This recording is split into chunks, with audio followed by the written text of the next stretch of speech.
다음 소식 전해드립니다. KBS 전주방송총국은 신년을 맞아 일하는 노인, 실버워커들의 현재와 미래를 살피는 기획보도를 계속 전해드렸는데요. 오늘은 이 내용을 취재한 조선우 기자와 함께 더 자세한 얘기 들어보도록 하겠습니다. 조선우 기자, 어서 오세요. 네.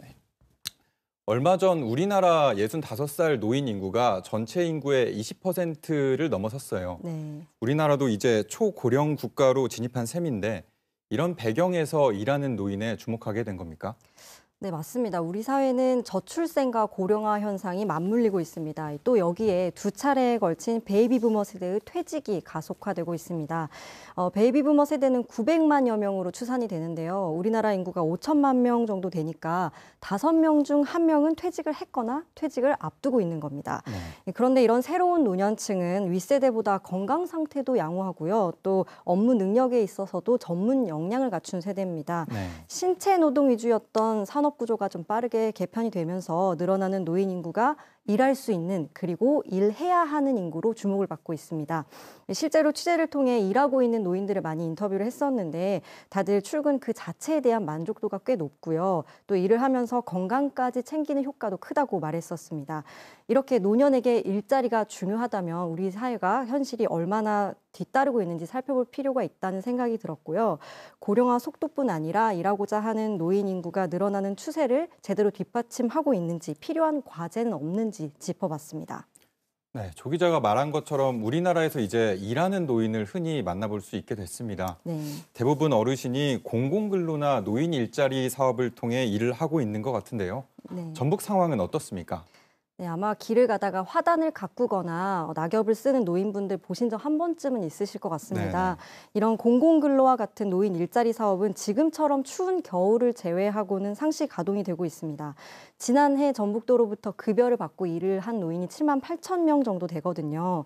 전북의 65살 이상 노인 인구가 43만 명 정도니까 6분의 1이 정부와 자치단체가 주도하는 일자리 사업에 참여하고 있는 겁니다.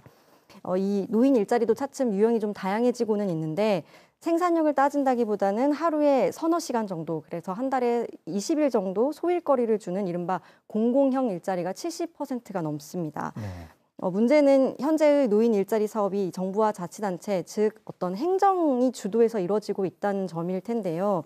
덕분에 노년의 활력은 찾을 수 있겠지만 전북에서만 노인 일자리 사업에 한 해 3,400억 원 규모의 막대한 예산이 쓰입니다. 장기적으로 고령화 추세는 계속될 거고 또 역량을 갖춘 노인 인구도 늘어날 텐데 이런 어떤 조세 기반이라는 한계를 벗어나서요. 동시에 전문성도 발휘할 수 있는 일자리가 계속 필요할 것으로 보입니다. 네, 그렇다면 다른 나라 사례가 궁금한데 조 기자가 우리나라보다 먼저 초고령 국가에 진입한 일본을 다녀왔잖아요. 일본을 일하는 노인 상황이 어떻습니까? 네, 지난달 취재진은 이 도내 일하는 노인들에 대한 인터뷰를 마치고요. 우리보다 앞서 초고령화를 맞은 일본 사회의 실버 워커들을 좀 만나봤습니다. 이 두 나라 일하는 노인 모두 일할 수 있어서 좋다, 건강이 허락하는 한 계속 일하고 싶다, 이런 공통된 답변을 하긴 했는데 처한 상황이 꼭 같지는 않습니다.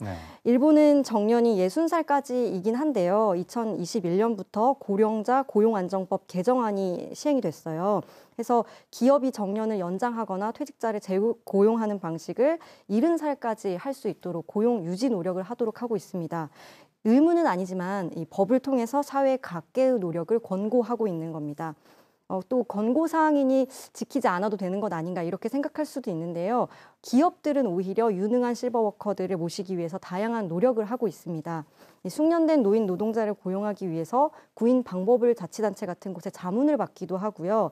근무 환경을 노인들이 일하기 편하도록 개선하는 시도도 적극적으로 하고 있습니다. 일본의 청년층이 IT 같은 특종 업계에 몰리고 있어서 이 능숙한 고령 직원을 확보하는 일이 일본 기업들의 생존과도 연결된다는 말도 있었습니다. 그렇다 보니 일본의 노인들은 내가 원하는 일을 원하는 때에 골라서 하는 형편인 겁니다.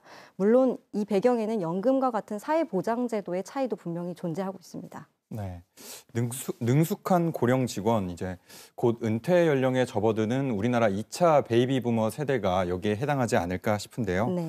현재 공공형 일자리 중심의 우리나라 노인 일자리가 해법이 될 수 있습니까? 이 앞서 말씀드린 우리 사회의 노인 일자리는 단순 업무가 좀 반복되는 공공형 일자리가 다수를 차지합니다. 네. 점차 노인 일자리가 전문 역량을 좀 발휘할 수 있도록 그러면서도 또 사회 공헌이라는 어떤 가치를 담는 방향으로 진화를 하고 있습니다. 예를 들면 전주에서는 지역사회에 필요한 실태조사 같은 게 있을 텐데 여기에 노인 인력들이 좀 투입이 되고 있습니다. 해서 실태조사를 직접 노인들이 하고요. 또 확보된 자료를 컴퓨터 작업을 거쳐서 분석하는 노인 일자리도 있습니다. 앞서 좀 소개드린 바가 있는데요. 네. 실제로 컴퓨터 프로그램을 다룰 수 있어야 하다 보니 채용 과정에서 면접도 보고요. 실습도 거칩니다. 저희가 인터뷰했던 노인분은 실습 때 손이 너무 땀이 나서 마우스가 미끄러지지 않을까 걱정할 정도로 잔뜩 긴장을 했다. 그 네. 정도로 꼭 하고 싶었고 경쟁력이 높았다. 이런 얘기를 하셨었는데요. 이렇게 전문성이 필요한 일자리가 점차 도입은 되고 있습니다만 아직은 초기 단계에 불과합니다. 퇴직과 동시에 역할이 상실되는 것이 아니라 이후의 삶에서도 이 가지고 있는 역량이 좀 발휘되도록 역할 변화를 줄 수 있는 노인 일자리 시즌2에 대한 고민이 좀 필요할 것 같습니다. 네. 실버워커 기획보도 앞으로 2편이 더 남았죠? 네. 어떤 내용입니까? 저희가 취재를 다녀온 이 일본의 65살 이상 노인 비율은 30%대입니다. 일본에서 노인은 노동의 주체이기도 하지만 동시에 소비의 주체이기도 하거든요. 이 노인 노동자를 일본 사회가 어떻게 환영하고 있는지 이런 현장을 좀 보여드릴 수 있을 것 같고요. 또 그렇다면 우리 사회가 일본에 비해서 뒤처져만 있느냐? 그렇지는 않습니다. 이 전북에서도 특산품과 같은 지역 특성 그리고 자원에 노인 세대의 경험과 지혜를 더한 노하우 효과가 있습니다. 이 노하우에는 한자로 늙을 노를 쓰고 영화의 하우를 좀 이어 붙여봤는데요. 네. 어떤 성공 사례가 있는지 이어서 전해드릴 수 있을 것 같습니다. 네. 오늘 여기까지 듣겠습니다. 고맙습니다. 네.